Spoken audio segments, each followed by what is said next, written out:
La veille du rituel, le village de Kimbala ne dormit pas. Les chiens hurlaient sans raison apparente. Le vent faisait gémir les toits de chaume. Les anciens se réunissaient en cercle, parlant à voix basse, car même leurs paroles semblaient surveillées par les ancêtres. Naya était enfermée dans une petite case à l'écart du village.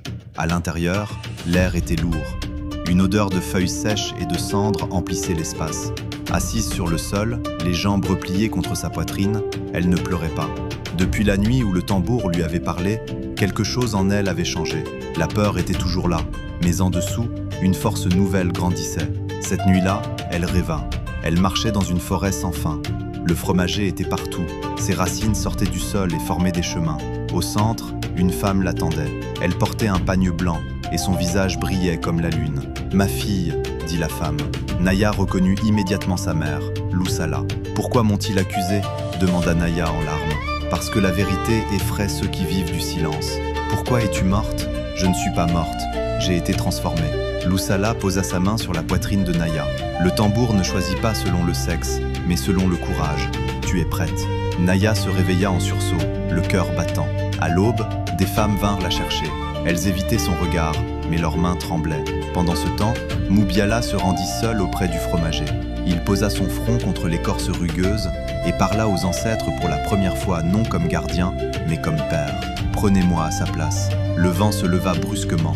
Les feuilles frémirent. Le tambour répondit par un battement sourd, lent, comme un refus. Au lever du soleil, tout le village se rassembla dans la clairière sacrée. Le rituel de purification commença. Les anciens peignirent des symboles sur le corps de Naya. Chaque symbole représentait une faute supposée. Mais à mesure que le rituel avançait, quelque chose d'étrange se produisit. Les symboles tracés sur sa peau s'effaçaient d'eux-mêmes, comme lavés par une force invisible. Un murmure parcourut la foule. Soudain, le Ngoma Yabizo se mit à battre seul, plus fort, plus vite. Les anciens tentèrent de l'arrêter, mais personne n'osait s'en approcher. Naya sentit une chaleur envahir ses mains. Sans qu'on le lui ordonne, elle s'avança vers le tambour. « Ne la laissez pas faire !» cria un ancien. Trop tard. Lorsqu'elle posa ses paumes sur le Ngoma, une vision frappa tout le village. Chacun vit ce que son cœur avait caché. La peur, la jalousie, la culpabilité. Les anciens virent Loussala, enchaînée par le mensonge, offrir sa vie pour sauver sa fille à naître. Des cris éclatèrent. Des hommes tombèrent à genoux. Les femmes pleuraient. La pluie tomba brutalement, comme si le ciel se brisait. Les champs reprirent leur couleur. La rivière retrouva sa clarté. Naya frappa le tambour. Un seul coup, puis un autre.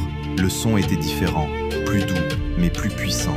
Ce n'était pas un ordre, c'était un appel. Les ancêtres avaient parlé. Les anciens reconnurent leurs fautes. Certains quittèrent leurs fonctions. D'autres demandèrent pardon publiquement.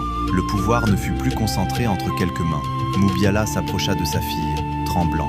Naya le regarda et sourit pour la première fois depuis des jours. « Papa, tu peux te reposer maintenant. » À partir de ce jour, Kimbala entra dans une nouvelle ère. Le tambour ne parlait plus pour contrôler, mais pour guider. Les enfants apprirent l'histoire entière, sans mensonge. Et chaque année, lors de la pleine lune, hommes et femmes se réunissaient autour du fromager pour écouter non seulement les ancêtres, mais aussi leur propre conscience. Morale. Le vrai courage n'est pas d'obéir aveuglément aux traditions, mais d'oser les purifier pour qu'elles continuent à protéger la vie.